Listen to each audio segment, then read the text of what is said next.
आज की बात अब हर शाम सोमवार से शुक्रवार 8:30 बजे से। नमस्कार, अनएडिटेड के इस शो में आपका स्वागत है। मैं हूं चंदन कुमार और मेरे साथ है मेरे सहयोगी वरुण शर्मा। राज्यसभा की 27 सीटों पर मतदान हो चुका है और उसके परिणाम भी आ चुके हैं। एनडीए को 21 सीटों पर जीत मिली है, वहीं पर इंडिया को 6 सीटों पर जीत मिली है। एनडीए की इस बड़ी जीत के बाद राज्यसभा में 2/3 बहुमत का जो गणित है वो बदल चुका है। इस पर हम चर्चा करेंगे, लेकिन उसके पहले हम झारखंड से जीते निर्दलीय उम्मीदवार परिमल नाथवानी की बात करते हैं। परिमल नाथवानी को एनडीए का समर्थन प्राप्त था, लेकिन वोटिंग से पहले इनके पास 24 सीटें फिक्स थी, पर जीत के लिए 28 सीटों की ज़रूरत थी।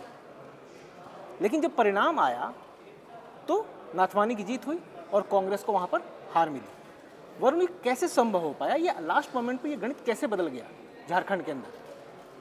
बहुत बहुत शुक्रिया चंदन। झारखंड की जहाँ तक बात है, आपने जो शुरुआत में कहा कि जिस तरीके से परिमल नाथवानी को केवल 28 वोट चाहिए थे, 24 उनके पास थे केवल, किस तरीके से ये 4 एक्स्ट्रा वोट परिमल नाथवानी के पास आ गए और किस तरीके से एनडीए जो उनको समर्थन दे रहा था, जिसके पास केवल 24 विधायकों का समर्थन था, किस तरीके से 28 का जुगाड़ कर लिया गया।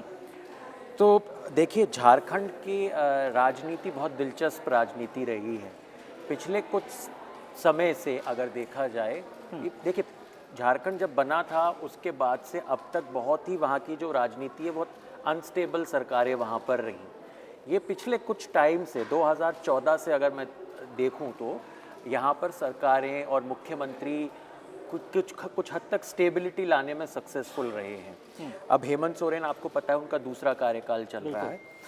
तो झारखंड की विधानसभा जहाँ पे 81 सीटें हैं, वहाँ पे इस समय का जो आंकड़ा था, इस राज्यसभा चुनाव का जो आंकड़ा था, एक उम्मीदवार को जीत के लिए 28 वोटों की दरकार थी। बिल्कुल। जो इंडी गठबंधन है, जो इंडिया का गठबंधन है, वहाँ पर उसके पास 56 विधायकों का समर्थन था। इन 56 विधायकों में अकेले 34 विधायक हेमंत सोरेन की जो झारखंड मुक्ति मोर्चा है, जेएमएम, उसके पास थे, 16 विधायक कांग्रेस के पास थे और 4 विधायक राष्ट्रीय जनता दल आरजेडी के पास थे। इसके अलावा 2 विधायक सीपीआई-एमएल लिबरेशन के भी थे वहाँ पर। तो ये कुल जब सबको मिलाकर ये 56 का आंकड़ा वहाँ बनता है जी। जबकि एनडीए, जिसका हमने अभी जिक्र किया, उनके पास 24 विधायकों का समर्थन था।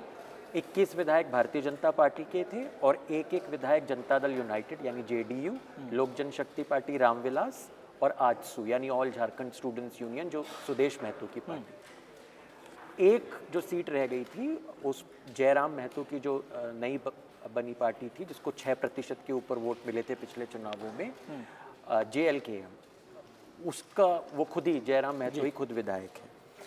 तो अब 28 का आंकड़ा था, तो 56 इंडी गठबंधन के पास थे, तो लग रहा था कि आसानी से 2 सीटें जीत जाएंगे, कि 28 की दरकार है और 56 है, यानी कि एग्जैक्ट, जिसे कहते हैं ना, एग्जैक्ट नंबर था इनके पास 2 सीटें निकालने का। यानी कि जो झारखंड मुक्ति मोर्चा ने बैद्यनाथ राम को जो घोषित किया, वो तो खैर चुनाव जीत गए, उनकी तो जीत निश्चित ही मानी जा रही थी। जो दूसरे जो उम्मीदवार थे, जो कांग्रेस के प्रणव झा थे, उनकी जीत में पेच फंस गया था, इसी वजह से कि जो शुरुआत जिस तरीके से हुई थी इन चुनावों को लेकर, बातचीत जिस तरीके से आगे बढ़ी थी विपक्षी गठबंधन में, इंडिया ब्लॉक के अंदर, वो शुरू से ही ऐसा लग रहा था कि तालमेल की कमी है। पहले तो झारखंड मुक्ति मोर्चा ने ये कह दिया कि हमारा ही उम्मीदवार होगा, या बातचीत अगर कर रहे हैं तो बातचीत का कोई नतीजा नहीं निकला। कांग्रेस ने वॉलंटरी, उन्होंने ऐसा कहा कि प्रणव झा को उम्मीदवार डिक्लेयर कर दिया, हमसे पूछा नहीं गया।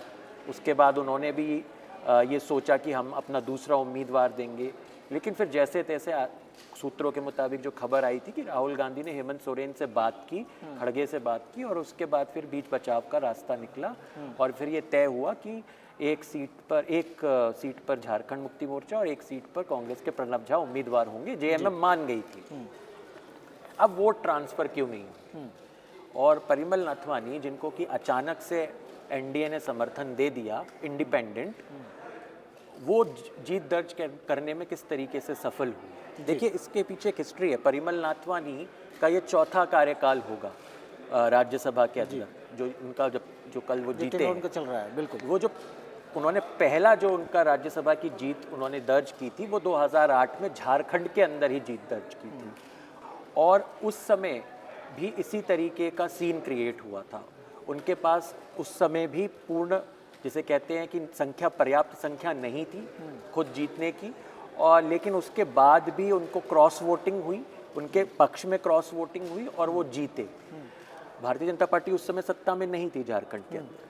इसके बाद 2014 में झारखंड में वो फिर दोबारा से चुनाव जीते। इस बार भाजपा के उम्मीदवार थे और एक तरीके से पूर्ण बहुमत की सरकार थी, तो जीतने में कोई दिक्कत नहीं हुई। फिर वो आंध्र प्रदेश चले गए YSRCP के कैंडिडेट बन के और आराम से जीते। अब जब वो यहाँ पर आए तो ये शुरू से सुगबुगाहट चल रही थी कि कहीं 2008 का ही जो हुआ था इतिहास को तो दोहराया नहीं जाएगा, और बिल्कुल वही लग रहा है कि इतिहास दोहराया गया है। अब इंडी गठबंधन के अंदर ही सिर्फ टव्वल हो रही है, एक दूसरे के ऊपर आरोप प्रत्यारोप लगाए जा रहे हैं कि भाई आखिर किसने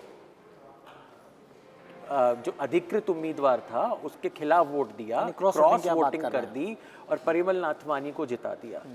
अभी दीपांकर भट्टाचार्य जो कि CPI-ML के जनरल सेक्रेटरी हैं, उन्होंने चिट्ठी लिखी है, काफ़ी स्ट्रॉन्ग वर्डेड चिट्ठी उन्होंने मल्लिकार्जुन खड़गे को लिखी है कि इस तरीके के आरोप ना लगाए जाएं कि हमारे 2 विधायकों ने क्रॉस वोटिंग की, जबकि हमने क्रॉस वोटिंग नहीं की। इसके साथ साथ RJD ने भी आज सुबह ये कहा कि उनके भी 4 विधायकों ने किसी भी तरीके की कोई क्रॉस वोटिंग नहीं की है। तो फिर क्रॉस वोटिंग आखिर की तो किसने की? लेकिन RJD ने तो पलटवार करते हुए, जब उन पे आरोप लगा, पलटवार करते हुए तो पूरा चिट्ठा खोल दिया कांग्रेस का। उन्होंने एक तरह से कांग्रेस को आईना दिखाया है। उन्होंने पिछले चुनाव में किसने क्या कितनी क्रॉस वोटिंग की है उसकी जानकारी देते हुए उन पर निशाना साधा है। नहीं, देखिए, RJD की जहाँ तक बात है, आपको बिहार का अभी हाल फिलहाल का जो चुनाव हुआ था राज्यसभा के अंदर, उसको याद करना पड़ेगा। अब RJD का जो अधिकृत उम्मीदवार था वहाँ पे कांग्रेस के 3 विधायकों ने वहाँ क्रॉस वोटिंग की। 6 में से 3 विधायक थे, उन्होंने वहाँ पे क्रॉस वोटिंग की थी। तो ऐसा राजनीतिक गलियारों में चर्चा है कि कहीं RJD ने कांग्रेस से बदला तो नहीं ले लिया है। बिहार में जिस तरीके का ह्यूमिलिएशन उनको फेस करना पड़ा था, एम्बैरेसमेंट उनको हुई थी, कहीं वो उसी एम्बैरेसमेंट के अंदर कांग्रेस को तो नहीं डालना चाह रही है RJD झारखंड के अंदर। अब ये तो पता चलेगा कि जब कौन किसने किसको दगा दिया होगा, जब नाम ये अभी तो आरोप प्रत्यारोप लग रहे हैं। लेकिन 30 वोट पड़े बैद्यनाथ राम को, अगर आप आंकड़ों को देखें तो। अब ये 30 वोट क्यों पड़े? 28 में तो उम्मीदवार आराम से जीत रहा है, जैसे मैंने कहा। तो यानी वहाँ पे 2 एक्स्ट्रा वोट खर्च किए JMM ने। क्या इसका मतलब झारखंड मुक्ति मोर्चा को कहीं ना कहीं ये एहसास था कि क्रॉस वोटिंग हो सकती है, इसलिए कम से कम अपना जो अधिकृत उम्मीदवार है झारखंड मुक्ति मोर्चा को, उसको कम से कम विजयी की दहलीज तक, मतलब जीत की दहलीज तक कम से कम उसको क्रॉस करवा दिया जाए। बाद में देखा जाएगा कांग्रेस के उम्मीदवार का क्या होना है क्या नहीं होना है। कम से कम पहले अपने उम्मीदवार की जीत तो बिल्कुल की, जिसे कहते हैं ना कि श्योर कर ली जाए, उसको इंश्योर कर लिया जाए कि कोई दिक्कत ना हो वहाँ पे। तो 28 पे जीत दर्ज हो जाती। वहाँ पर मिसमैनेजमेंट हुआ है या बड़ी चालाकी के साथ 30 लोगों को बोला गया कि आप यहाँ पे वोट डालेंगे, और उसके बाद जब 34 विधायक थे JMM के, उसमें से 30 अगर वहाँ चले गए तो बाकी 4 का वोट प्रणब झा को पड़ना चाहिए था। कांग्रेस के 16 विधायक, 4 RJD के और 2 जो CPI-ML के थे। तो यानी तब भी 26 का आंकड़ा होता, 28 को तब भी प्रणब झा नहीं छू पाते। तो ये किस तरीके से इन्होंने काउंट करके किया? अभी के आंकड़े के हिसाब से लगता है कि कम से कम जो क्रॉस वोटिंग हुई होगी, कम से कम 5 से 6 विधायकों ने तो क्रॉस वोटिंग की है, क्योंकि परिमल नाथवानी को कुल 30 वोट पड़े थे 24 के बदले, और उस 30 में से 2 वोट उनके रद्द हुए। हाँ, ये खबर आ रही है कि शायद BJP के लोगों के ही रद्द हुए। उसके बाद भी वो एग्जैक्टली जो 28 उनको चाहिए थे वो 28 उनको मिल गए और उन्होंने जीत दर्ज कर दी। बिल्कुल। तो अब किसने क्रॉस वोटिंग की है? कांग्रेस खुद कह रही है कांग्रेस के जो के राजू हैं वहाँ के इंचार्ज हैं, उन्होंने कहा कि सभी 16 जो उनके विधायक थे उन्होंने अधिकृत उम्मीदवार के पक्ष में ही वोट डाला है। यहाँ पे CPI-ML भी कह रही है हमारे दोनों विधायकों ने सही वोट डाला है, RJD भी कह रही है हमारे चारों विधायकों ने सही वोट डाला है। तो क्रॉस वोटिंग हुई तो आखिर कहाँ से हुई, ये पता लगाना मतलब बड़ी टेढ़ी खीर साबित। भाजपा ने तो चुटकी भी ली है के राजू पे उन्होंने ट्वीट भी करके एक तरह से के राजू को उन्होंने धन्यवाद दिया है और कहा है कि आप इसी तरह काम करते रहिए और कांग्रेस पार्टी में आगे बढ़ते रहिए। तो वो मज़ेदार एक ट्वीट भी उन्होंने किया है। तो वरुण आप ये समझाइए कि जो ये फूट एक देखने को मिली है, ठीक है, नाथवानी की जीत हो गई, एनडीए समर्थित कैंडिडेट थे ये, इनकी जीत हो गई, और इंडी गठबंधन के अंदर जो ये आरोप प्रत्यारोप चल रहे हैं, और ये कोई नई बात नहीं है, इंडी गठबंधन का गठन जब से हुआ है तब से जो अलग अलग जो दल उसमें शामिल हुए हैं, कई ऐसे मौके पर देखने को मिला है कि एक मत रहे नहीं है, विरोध हो गया है, मंच पर एक दिख जाते हैं लेकिन जब मैदान में आते हैं तो वहाँ पर कई जगह विरोध दिख जाता है। तो ये जो कुछ भी ये झारखंड में हुआ है, क्या इसका इम्पैक्ट आने वाले चुनाव में आपको देखने को मिलेगा? देखिए, बिल्कुल देखने को मिलेगा। जिस तरीके की झारखंड के अंदर ये दुर्घटना हो गई है, अब दुर्घटना हुई है कि जानबूझकर किया गया है, ये कहना बड़ा मुश्किल है इस समय। इससे पहले बिहार का जैसे हमने जिक्र किया है कि बिहार के अंदर भी कुछ ऐसा ही सब कुछ सीन क्रिएट हुआ था, ऐसा ही देखने को मिला था। अब झारखंड के अंदर भी वो रिपीट हो गया है चैप्टर।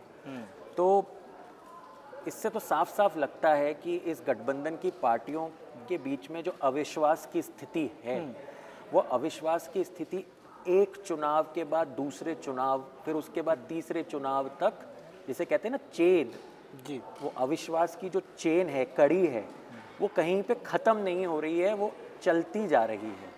और ये किसी भी गठबंधन के लिए, एक तो ये गठबंधन कह लीजिए या विपक्ष कह लीजिए, 2014 से सत्ता से बाहर है केंद्र की। अब जो बड़ा इलेक्शन नेक्स्ट होगा, वो अगर 2029 के लोकसभा चुनाव को आप देख रहे हैं और साथ मिलकर लड़ना चाहते हैं, तो इस तरीके के अविश्वास के साथ कैसे चुनावों में जाया जा सकता है? कैसे साथ में मिलकर लड़ेंगे, जबकि एक पार्टी को ये लगेगा कि हमारा जो साथी है दूसरा, वो 100% हमारे साथ देगा कि नहीं देगा, हमारे पक्ष में है कि नहीं है, कहीं अंदर खाते, कहीं विपक्ष यानी कि भाजपा या एनडीए से तो नहीं मिला हुआ है। तो ये बहुत अविश्वास की जो स्थिति है, इसको दूर करने के लिए ये जो दिल्ली में बैठ के हो जाती हैं 2-2, 3-3 घंटे की, उससे कुछ मुझे नहीं लगता होने वाला है जी। विश्वास को वापस बहाल करने के लिए, जिसे कहते हैं, बहुत महत्वपूर्ण और स्ट्रॉन्ग कदम उठाने पड़ेंगे। इस तरीके से अगर चलता रहा और एक दूसरे के कैंडिडेट अगर हरवाते रहे ये लोग, तो इसका सीधा फायदा तो भारतीय जनता पार्टी और एनडीए को हो ही रहा है, और जिसका जिक्र हम अभी आगे करेंगे कि किस तरीके से ये जो सब कुछ कार्यक्रम चल रहा है, ये जो टूट फूट का कार्यक्रम चल रहा है, और जो खुद पार्टियां ही आपस में एक विपक्षी गठबंधन की लड़ी हुई हैं, किस तरीके से ये आगे बढ़ेगा और किस तरीके से ये भारतीय जनता पार्टी जो कि इतनी मजबूत होती जा रही है उससे लड़ेंगे। तो विश्वास जब तक नहीं होगा, देखिए किसी भी रिश्ते में कहते हैं ना, विश्वास सबसे महत्वपूर्ण होता है। वैसे तो फिलहाल ये होता दिख नहीं रहा है, फिलहाल कोई इस तरीके की स्थिति है नहीं। और मेरे हिसाब से दूर दूर तक ये विश्वास कभी बनेगा नहीं, क्योंकि सभी एक मत पे है नहीं। ये एक ज़बरदस्ती का गठबंधन तो शुरू से दिखता रहा है, ज़बरदस्ती का एक गठबंधन है, बिल्कुल। तो विश्वास तो कभी नहीं आएगा इस पे। वैसे वरुण, हम चलते हैं, अगली बात करते हैं, हम राज्यसभा की बात करते हैं। राज्यसभा में 2/3 बहुमत एनडीए के लिए बहुत ज़रूरी हो गया है। कुछ ज़रूरी बिल हैं जिसको पास कराने के लिए बहुत ज़रूरी होता है, हम उस पर चर्चा करेंगे। पहले आप मुझे बताइए, एनडीए के लिए 2/3 बहुमत की ज़रूरत क्यों है? नहीं, देखिए, 2/3 की जो बात हो रही है, जब से डिलिमिटेशन बिल परास्त हुआ था अप्रैल में लोकसभा के अंदर जी, तब से डिलिमिटेशन बिल को लेकर चर्चा हो रही है। और अब जिस तरीके से पहले आम आदमी पार्टी का टूटना राज्यसभा में, जिस तरीके से उनके जो 10 सदस्य थे उनमें से 7 भारतीय जनता पार्टी के अंदर शामिल हो गए, इंक्लूडिंग राघव चड्ढा, स्वाति मालीवाल और संदीप पाठक, हरभजन सिंह जैसे नेता। उसके बाद तृणमूल कांग्रेस में जो विधानसभा चुनावों के बाद जो उनकी हार हुई, ऐतिहासिक हार हुई, उसके बाद ममता बनर्जी की पार्टी के 28 में से 20 लोकसभा के सदस्य, उन्होंने अपनी एक, जिसे कहते हैं, एक मर्ज कर लिया अपने आप को एक अननोन पार्टी में, NCPI जिसे कहते हैं, national citizen party of India के अंदर। और अब अभी कल ही हुआ, जब उद्धव ठाकरे की जो शिवसेना है, शिवसेना यूबीटी, उसके 9 में से 6 लोकसभा सदस्य जो है वो कहीं ना कहीं अब बागी हो चुके हैं खुलकर। अब उस ये एक तरीके का जो चल रही है कोशिश, इस कोशिश को अगर ऐसे देखा जाए तो मुझे ये लगता है कि कहीं ना कहीं सरकार ये सोच रही है, और डीएमके ने जिस तरीके से इंडी ब्लॉक का साथ छोड़ा, इंडिया ब्लॉक का साथ छोड़ दिया, 22 लोकसभा सदस्य और 8 राज्यसभा सदस्य हैं डीएमके के, और बहुत महत्वपूर्ण रोल प्ले कर सकती है वो। बिल्कुल। जो अप्रैल में हार हुई उसमें डीएमके के 22 सदस्यों ने डिलिमिटेशन बिल के खिलाफ वोट दिया था लोकसभा के अंदर। तो क्या डीएमके के साथ भी अब बातचीत की जा सकती है? जिस तरीके से कांग्रेस ने एक दिन भी पूरा नहीं लिया तमिलनाडु के चुनाव नतीजे के आने के बाद, और विजय के साथ जाकर शामिल हो गए, सरकार में उनके मंत्री भी बन गए, जिस तरीके से डीएमके को बिना बताए, उनका ये कहना है डीएमके का कि हमें इन्फॉर्म करना तो दूर, हमें बताया तक नहीं गया, हमसे पूछा तक नहीं गया, और एकदम से विजय के साथ कांग्रेस चली गई। तो क्या डीएमके के साथ भी रास्ता बातचीत का खुला हुआ है? क्या उनको समझाया जा रहा है? क्या कुछ उनको ऑफर किया जा रहा है कि हम डिलिमिटेशन बिल में कुछ बदलाव कर सकते हैं? जी। तो ये सब जो 2/3 का खेल चल रहा है, वो राज्यसभा में भी 2/3 बहुमत चाहिए होगा। जी। लोकसभा की स्थिति हम इसके बाद डिस्कस कर लेंगे जी। लेकिन राज्यसभा की अगर वर्तमान स्थिति को देखें तो राज्यसभा में भी अगर वो बिल आएगा लोकसभा से, तो यहाँ पर भी 2/3 बहुमत की आवश्यकता होगी।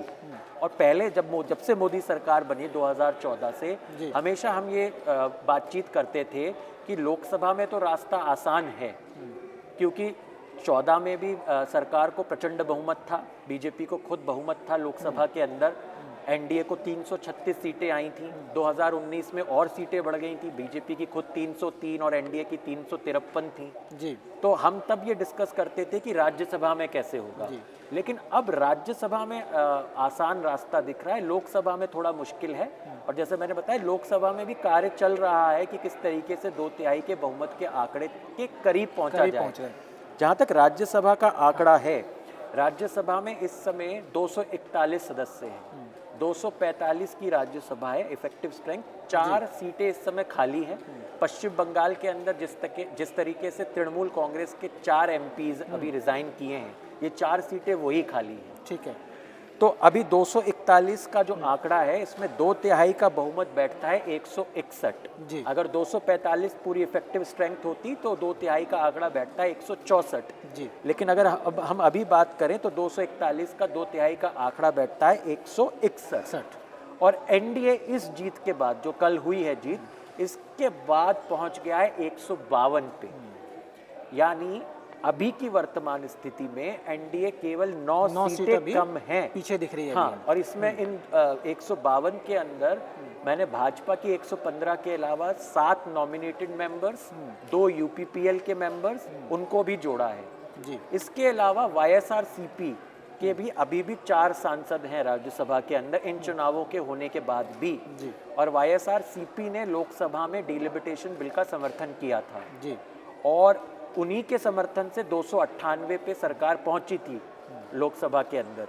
उनके भी अगर 4 सदस्यों को मिला लिया जाए तो 156 जी। पर इस समय एनडीए है, जिसमें जोराम पीपल्स मूवमेंट का भी एक सदस्य शामिल इसमें किया गया। तो यानी 5 सदस्यों की कमी रह गई है सिर्फ, अगर उस तरीके से देखा जाए अभी हाल फिलहाल के 241 में से। तो ये जो 5 सीट है, ये 5 सीट की अगर मैं बात करूं भविष्य के लिए, तो किस तरह से इस कमी को भी दूर किया सकता है? क्या अभी मौजूदा किसी पार्टी के साथ आपको ये उम्मीद अभी दिख रही है कि उसके साथ गठबंधन किया जाए या उनके वोटों को शामिल किया जाए अपने अंदर? नहीं, देखिए, एक तो मैंने जैसे कि पहले आपको बात की कि अभी 4 सीटें तो खाली पड़ी हुई हैं जी। तो जो 4 सीटें हैं उन पे बीजेपी की जीत तय है, क्योंकि पश्चिम बंगाल विधानसभा के अंदर बीजेपी का प्रचंड बहुमत है। बिल्कुल। और तृणमूल भी टूट चुकी है, 64 विधायक अलग हो चुके हैं। तो ये 4 सीटें तृणमूल के पास तो नहीं जाने वाली, 4 तृणमूल की कम हुई है, लेकिन जो सुष्मिता देव भी उनमें से एक थी, सुखेंदु शेखर राय, इनकी सीटों पे अब तृणमूल नहीं जीतने वाली जी। तो 4 सीटें तो सीधे सीधे वहाँ आ जाएंगी। तो 245 में से 160 का आंकड़ा यही हो गया, 156 + 4 जी। अब जैसे मैंने कहा 245 में से 164 2/3 बैठता है, तो यानी 4 सदस्यों की और जरूरत पड़ेगी। अब किससे गठबंधन हो सकता है या किससे वोट मांगा जा सकता है, किसको ये कन्विंस किया जा सकता है कि आप वोट करें। देखिए डीएमके की बात हो जाए, डीएमके का जैसे मैंने जिक्र किया 8 मेंबर अभी भी उसके राज्यसभा में हैं। अगर डीएमके से किसी तरीके का तालमेल बैठ जाता है तो ये 8 सदस्य बहुत महत्वपूर्ण साबित होंगे। इसके अलावा बीजू जनता दल के भी अभी भी 5 सदस्य हैं राज्यसभा के अंदर। के चंद्रशेखर राव की भारत राष्ट्र समिति बीआरएस के 3 मेंबर हैं। बहुजन समाज पार्टी का अभी 1 मेंबर नवंबर तक तो है कम से कम। इसके अलावा जो डीएमडीके है, जो प्रेमलता विजयकांत की पार्टी है, डीएमके की ही सहयोगी है, उनका भी 1 मेंबर अभी राज्यसभा में है। और कमल हासन आजकल काफ़ी प्रधानमंत्री के साथ अच्छा, जिसे कहते हैं, उनको प्रेस कर रहे हैं, उनके जो भी फैसले हैं उनको प्रेस कर रहे हैं, वो भी राज्यसभा के अंदर मौजूद हैं। तो मुझे लगता है यहाँ से समर्थन की प्राप्ति की जा सकती है। मतलब राज्यसभा में लगभग स्थिति जो है एनडीए के अनुकूल होती है अभी। बिल्कुल, राज्यसभा में मुझे नहीं लगता कि एनडीए को कोई दिक्कत होगी 2/3 बहुमत के लिए। अब लोकसभा के ऊपर हम बात करते हैं, जैसा आपने पहले भी बताया कि राज्यसभा में तो बहुत हद तक जो चीज़ें हैं वो अनुकूल हो चुकी हैं, बट लोकसभा में अभी भी चीज़ें काफ़ी मुश्किल दिख रही है। नंबर गेम समझते हैं हम नंबर गेम के जरिए कि लोकसभा में एनडीए की अभी क्या स्थिति है 2/3 बहुमत को लेकर। देखिए, जैसा मैंने कहा, लोकसभा के अंदर जब डिलिमिटेशन बिल को लाया गया था तो सरकार के पक्ष में 298 वोट पड़े थे, यानी उस समय 528 सदस्यों ने वोट किया था। 3 सीटें लोकसभा के अंदर खाली हैं तब से लेकर अब तक। बशीरहाट पश्चिम बंगाल में, नौगांव असम के अंदर और मेघालय की शिलोंग सीट। बशीरहाट और शिलोंग में जो सिटिंग एमपी थे उनका निधन हो गया था, जिस वजह से सीटें खाली हैं। जबकि असम में नौगांव की सीट प्रद्युत बोरदोलई ने असम चुनाव से ठीक पहले कांग्रेस से इस्तीफा देकर भाजपा का दामन थाम लिया था। तो ये 3 सीटें खाली हैं। 540 में 2/3 आंकड़ा बैठता है 360, ठीक है। लेकिन उस समय जब वोटिंग हुई थी तो 528 सदस्यों ने वोट किया था। 540 इफेक्टिव स्ट्रेंथ थी जो, उसमें 11 सदस्य वोट डालने नहीं आए थे और एक स्पीकर वोट नहीं डाल सकते हैं जब तक कि टाई ना हो जाए। उन 11 सदस्यों में 7 सदस्य तृणमूल कांग्रेस के थे और 2 सदस्य कांग्रेस के थे। इसके अलावा 2 निर्दलीय सदस्य थे, एक अमृतपाल सिंह जो जेल में बंद थे और एक सरबजीत सिंह खालसा, उन्होंने भी वोटिंग में हिस्सा नहीं लिया। उस 528 का 2/3 का आंकड़ा था उस समय 352 और सरकार को मिले 298, यानी 2/3 के बहुमत से 54 कम। और इस वजह से ये बिल जो था वो गिर गया था। विपक्ष को 230 वोट मिले थे 528 में से। अब जो उसके बाद अगर हम स्थिति देखें लोकसभा में कैसे बदली है स्थिति, जैसा कि हमने जिक्र किया, तृणमूल कांग्रेस की चुनावों में हार के बाद 20 लोगों ने तृणमूल कांग्रेस को छोड़ दिया। 28 में से जो 20 तृणमूल कांग्रेस के सदस्य थे, काकोली घोष दस्तीदार, सुदीप बंदोपाध्याय, माला रॉय, शताब्दी रॉय जैसे सीनियर नेताओं के, सीनियर एमपीज के नेतृत्व में अब एनडीए के साथ आ गए हैं। तो 298 प्लस 20 सीधा 318 पे एनडीए पहुंचता है। इसके बाद जो कल टूट हुई है, 9 में से 6 उद्धव ठाकरे की जो शिवसेना है, शिवसेना यूबीटी, उसके सांसद भी अब एनडीए के पाले में ही माने जा रहे हैं। तो 318 और 6 यानी 324। तो 324 और स्पीकर को मिला के 324-25 का आंकड़ा इस समय एनडीए के पास है, इंक्लूडिंग वाईएसआरसीपी के 4, जोराम पीपल्स मूवमेंट का 1 जो सदस्य है और एक इंडिपेंडेंट कैंडिडेट है उमेश भाई पटेल, उनको मिलाकर। अब बाकी के सदस्य कहाँ से आएंगे, वही मेरा कहना है। सबसे बड़ी पहली नज़र रहेगी डीएमके के ऊपर। डीएमके के 22 सदस्य हैं। अगर डीएमके के 22 सदस्यों का समर्थन सरकार को मिल जाता है तो 2/3 बहुमत का जो आंकड़ा है उसके बहुत नज़दीक सरकार हो जाएगी। इसके अलावा पंजाब में चुनाव आ रहे हैं, क्या पंजाब में शिरोमणि अकाली दल के साथ अभी भी कोई गुंजाइश है गठबंधन की? अगर होती है तो फिर हरसिमरत कौर बादल जो मोदी सरकार में मंत्री भी रही हैं, वो भी सदस्य हैं लोकसभा की, क्या उनसे भी उम्मीद की जा सकती है कि वो डिलिमिटेशन बिल का समर्थन कर देंगी? क्योंकि एक एक वोट बहुत महत्वपूर्ण है, बहुत महत्वपूर्ण हो जाता है। इसके अलावा अब जैसे झारखंड में खटपट चल रही है, क्या झारखंड मुक्ति मोर्चा सोच सकता है कांग्रेस का दामन छोड़ने का?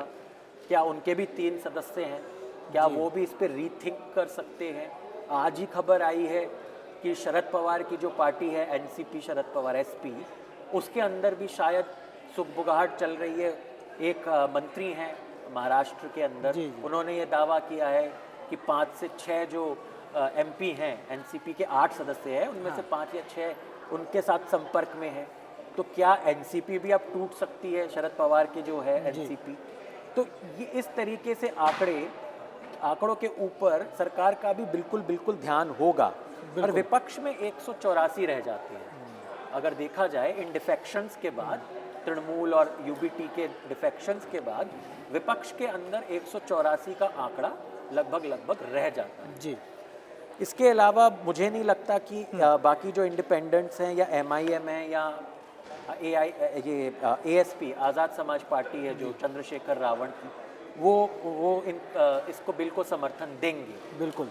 तो अब बाकी का जुगाड़ इन्हीं में से किया जाएगा जिनके मैंने नाम लिए। राष्ट्रीय लोकतांत्रिक पार्टी है, भारत आदिवासी पार्टी है, इनको भी क्या मनाया जा सकता है? जी। तो सरकार इस समय मुझे लगता है, और दूसरी बात एक ये भी है कि क्या एब्सटेन कराया जा सकता है? ये एक दूसरा पहलू ये है। एक दूसरा पहलू है कि ज़रूरी नहीं है कि आप हमारे साथ शामिल हो जाएं, आप हमारे साथ आके खुलकर समर्थन का ऐलान कर दें, एब्सटेन हो जाए। कुछ सदस्य एब्सटेन उनको करवा दिया जाए, किसी तरीके से उनको मना लिया जाए कि वो एब्सटेन कर जाएं। ये एक और रणनीति होती है। जी। अगर एब्सटेन हो जाते हैं तो बहुमत का 2/3 बहुमत का आंकड़ा नीचे आ जाए। बिल्कुल। लोकसभा में तो अभी काफ़ी टेढ़ी खीर दिख रही है एनडीए के लिए, 2/3 बहुमत के लिए, बट राज्यसभा में ऑलमोस्ट ये हो चुका है। आने वाले वक्त में हम लोकसभा की तस्वीर भी देखेंगे कि भाजपा या एनडीए कितने करीब पहुंचती है 2/3 बहुमत के। आज के लिए इतना ही। कल हम फिर मिलेंगे किसी नए टॉपिक पर और आपको समझाएंगे आसान भाषा में। तब तक के लिए धन्यवाद।